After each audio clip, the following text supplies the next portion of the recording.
Hey, this is Michelle coming to you with some kitchen inspiration. I'm making a chicken Caesar pasta salad tonight, so I thought I would share with you the dressing. So, sorry, let me fix this camera. It's being weird. All right, so I'm gonna get started here.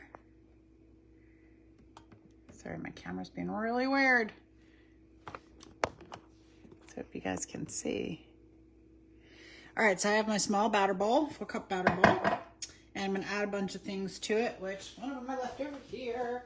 So because this is a pasta salad, I'm making a lot of dressing. So I'm gonna put a cup of mayonnaise in here. And the nice thing about these batter bowls is the measurements are right on the side. So I can see when I'm at a cup. Not quite, so just one less thing to wash. Let's see where we're at. Perfect. All right, I got a cup of mayonnaise. Use whatever mayonnaise you like best. This is my favorite. You know, use a good flavor one, okay? Next thing that goes in is anchovy paste, okay? You can buy this by the tuna fish in your grocery store. Gotta poke it open. And it says 1 teaspoon. Oops, a little oily because the anchovies are oily. There we go. Just going to, this really makes a difference in the taste. It's gonna make it taste like a real Caesar salad. So you don't wanna skip that flavor, okay? Next thing is some garlic. Fresh garlic too, that's another thing that's really key.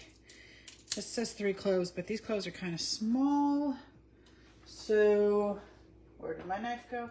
So I'm gonna use a little bit more than that.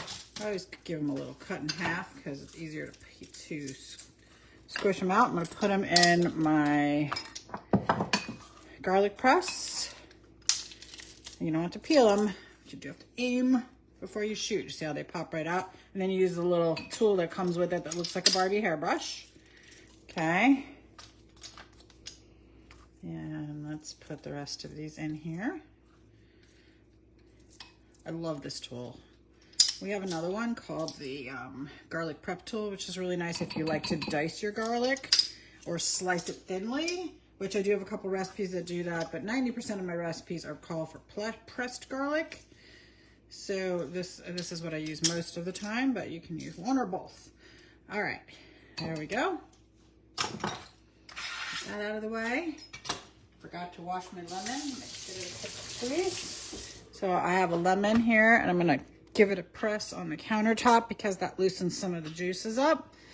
If you need a lot of juice and you only have 1 lemon, pop the lemon while it's still whole into the microwave for 10 seconds, and that'll really make it give out a lot of juice. All right, so I'm gonna use my citrus press. This one's been around forever. You can tell because it's kind of beat up. Still works great. Put it in the opposite way that you think, okay? Otherwise it squirts juice in your eyes. You don't want that to happen. And then we're going to aim it right in here. Each lemon's gonna give out about 2 tablespoons of juice, and that is what the recipe calls for. Whoops. Sorry, I'm losing things here.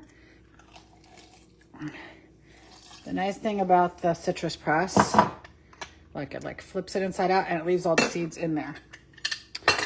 Okay, Worcestershire sauce.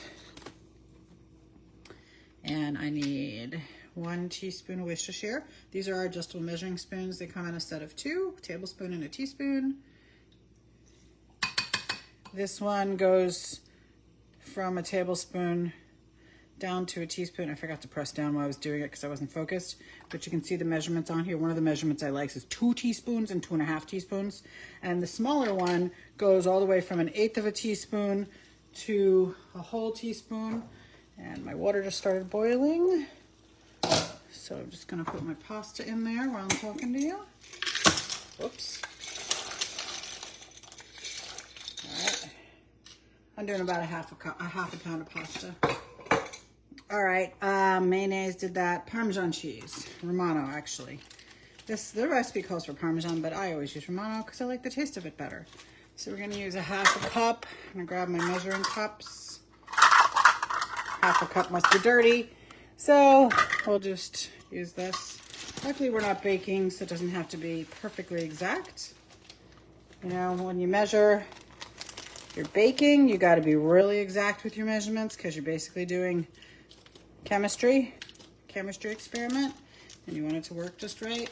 Cooking, not as fussy, except for, you know, garlic and onions, which in my house we always add extra garlic, but it just depends on your taste buds. All right, gonna do about a half a cup of Parmesan, and then we're gonna put some salt and pepper in. And I'm using my small whisk. We have 2 sizes of this stainless whisk.